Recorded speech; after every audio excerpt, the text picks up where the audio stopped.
முள்ளிவாய்க்கால் நினைவேந்தல். இந்த வாரம் முழுவதும் முள்ளிவாய்க்கால் கஞ்சியோடு ஆரம்பித்த முள்ளிவாய்க்கால் நினைவேந்தல் நிகழ்வானது இன்றைய நாள் 18ஆம் திகதி மே மாதம் முள்ளிவாய்க்கால் நினைவு தூவி அமைந்த இடத்திற்கு மக்கள், பல்லாயிரக்கணக்கான மக்கள் பல்வேறு இடங்களிலிருந்து வந்திருந்தனர். இந்த இடத்திற்கு இந்த நேரத்திலே வெளிநாடுகளிலிருந்து, புலம்பெயர் தேசங்களிலிருந்து இந்த நினைவு நடைபெறும் இடத்திற்கு வர முடியாமல் தவிக்கின்ற, தங்கள் கண்ணீரை விட்டு தங்கள் துன்பங்களை தீர்க்கின்ற இந்த சந்தர்ப்பத்தை தவறவிட்ட அந்த உறவுகளுக்காக இந்த காணொளியை பதிவேற்றுகின்றேன். அந்த நினைவு தூபியானது நினைவேந்தல் நிகழ்வுக்காக 10 மணியளவிலேயே தயாராகி இருந்தது. 10 மணிக்கு நினைவு தீபம் ஏற்றப்படுகின்ற காட்சிக்கு முன்னர் அந்த இடத்திலே முள்ளிவாய்க்கால் பிரகடனம் வெளியிடப்பட்டது. சிங்கள அரசின் அடக்குமுறைக்கு எதிராகவும் சிங்கள ஒற்றையாட்சி அரசியல் அழகை தனது புவிசார் நலன்களுக்காக தக்க வைத்துக் கொண்டிருக்கும் ஏகாதிபத்திய பேரரசு கட்டமைப்பின் அடக்குமுறைக்கு எதிராகவும் போராட அணிதிரள்வதை தவிர வேறுவித தேர்வும் உமக்கு முன் வைக்கப்படவில்லை. ரத்தம் தோன்றி இந்த மனையிலிருந்து போராட கிணத்து காத்து சுமந்துவரும் உமவர்களின் நினைவுகளின் மீது நாம் கொண்டிருக்கும் தமிழின விடுதலை நம்பிக்கை. தொடர்ந்து மணி ஒலிக்க தீபம் ஏற்றுகின்ற நிகழ்வு ஆரம்பமாகின்றது.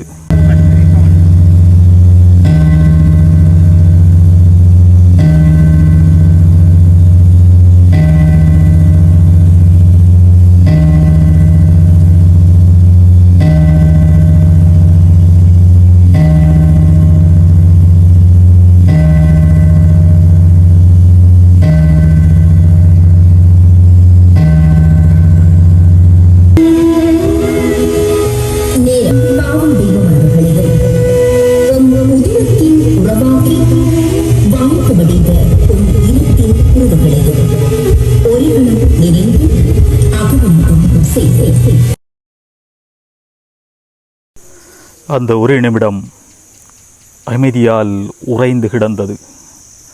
அந்த இடத்திலே, அந்த நேரத்திலே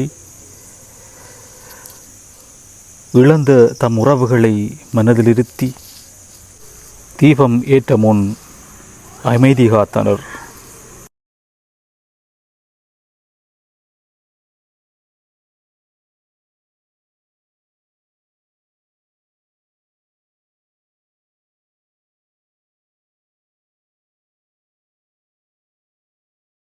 அந்த அகவணக்கத்தை தொடர்ந்து தீபம் ஏற்றப்பட்டது. அந்த தீபம் உதிர்ந்த அத்தனை உயிர்களின் ஆத்மாவாக காற்றில் அசைந்தாடி எரிந்து கொண்டிருந்தது. தொடர்ந்து சுவாலையிட்டெரியும் அந்த தீபத்தில் தங்கள் உறவுகளை கண்டுகொண்டனர். தொடர்ந்து வருகை தந்த அத்தனை உறவுகளும் தமக்கென வழங்கப்பட்ட தங்களுக்குரிய தீபங்களை ஏற்றினர்.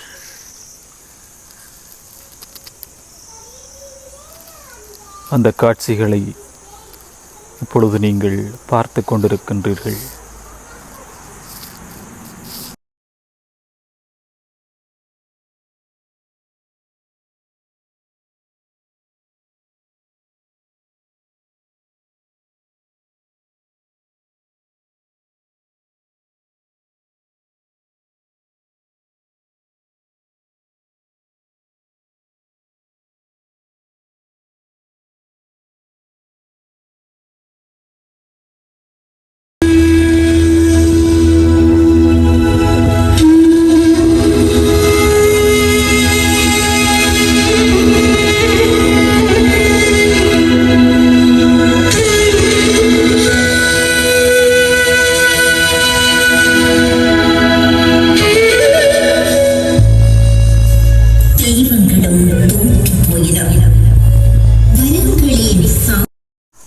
தொடர்ந்து மலரஞ்சலி நிகழ்வு ஆரம்பமானது.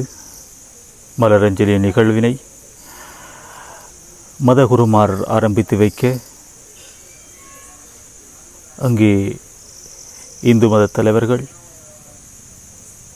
கிறிஸ்தவ மத தலைவர்கள், பங்கு தந்தைமார் அனைவரும் தங்களுடைய மலரஞ்சலியை ஆரம்பித்து தொடர்ந்து பொதுமக்களுக்காக மலர் தூவுகின்ற நிகழ்வு நடைபெற்றது.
யுத்தத்தினால் கைகளை இழந்தவர்கள், தங்கள் கண்களை இழந்தவர்கள், கால்களை இழந்தவர்கள், உடம்பையை இழந்தவர்கள், உயிர்களை இழந்தவர்கள் என பலரும் அங்கே வேதனையோடு கலந்து கொண்டனர்.